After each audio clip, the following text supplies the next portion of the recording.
Tu veux que je te raconte l'histoire du milliardaire fauché? Ok, mais par contre, moi je raconte mes histoires qu'aux enfants qui se lavent les dents. Donc attrape ta brosse à dents, ton dentifrice et tu frottes jusqu'à ce que l'histoire soit terminée. 3, 2, 1, 0. L'argent ne fait pas le bonheur. Ce proverbe, tu vas l'entendre toute ta vie. Et en même temps, c'est un peu vrai, non? Ce qui est chouette, c'est d'avoir 1 € pour s'acheter des bonbons, pas d'avoir 1 € pour regarder la pièce dans sa main, non? Les pièces, ça se mange pas, ça sent même pas bon, et puis ça passe de main en main, ça traîne au fond de la poche. On peut pas dire que ça soit super propre, quoi. Et pourtant, il y a des gens que l'argent rend fou. Il leur en faut toujours plus.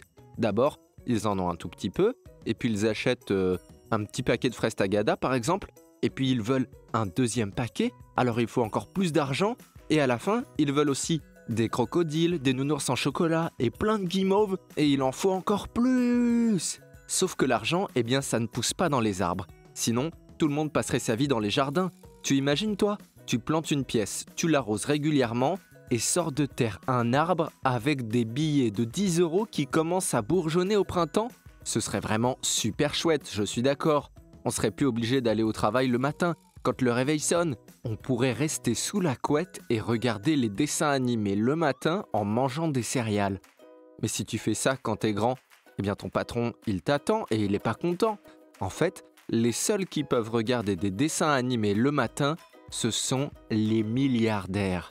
Avec 1 milliard d'euros par exemple, on peut construire quelque chose comme 6 hôpitaux, tu te rends compte? Eh bien moi je vais te raconter l'histoire d'un milliardaire qui a gagné dans sa vie un peu plus de 8 milliards et qui a donné presque toute sa fortune. Mais d'abord, est-ce que tu savais qu'autrefois en Europe, vivaient des girafes et des tigres à dents de sabre? Chez nous, ici. Mais il y a quelques millions d'années. C'est ce que viennent de découvrir les scientifiques qui ont retrouvé des fossiles en Roumanie, à l'est de l'Europe. T'imagines des fossiles de dents qui ont plusieurs millions d'années? Ils devaient bien se les brosser pour qu'elles soient aussi solides. Alors fais pareil. Bon, je reviens à mon histoire de milliardaire. C'est un Américain qui s'appelle Chuck Finney. Il a fait fortune en vendant des produits de luxe dans les aéroports. Et il a gagné tellement d'argent dans sa vie qu'il s'est dit « Non mais là c'est pas possible, il faut que je partage un peu avec les autres ». Alors il a commencé à donner petit à petit tout son argent pour l'éducation des enfants, pour la santé et pour la justice un peu partout dans le monde.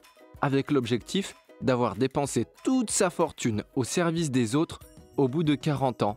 Et là, ça y est, tu vois, on est au terme des 40 ans, il est fauché et il est heureux. Comme quoi, peut-être que l'argent peut faire le bonheur en fait, quand on le partage avec les autres. Bon, montre-moi un peu tes dents. Fais A, fais I. C'est pas mal ça, bien blanche comme il faut. Tant pis pour vous les caries. Allez maintenant, au lit. Je vais pas aller me coucher. Retrouvez les épisodes des Dents et Dodo sur le site et l'application BFM TV et sur toutes les plateformes de streaming. Si cet épisode vous a plu, n'hésitez pas à lui donner une note, à vous abonner à la playlist et surtout à en parler autour de vous. C'est un podcast BFM TV.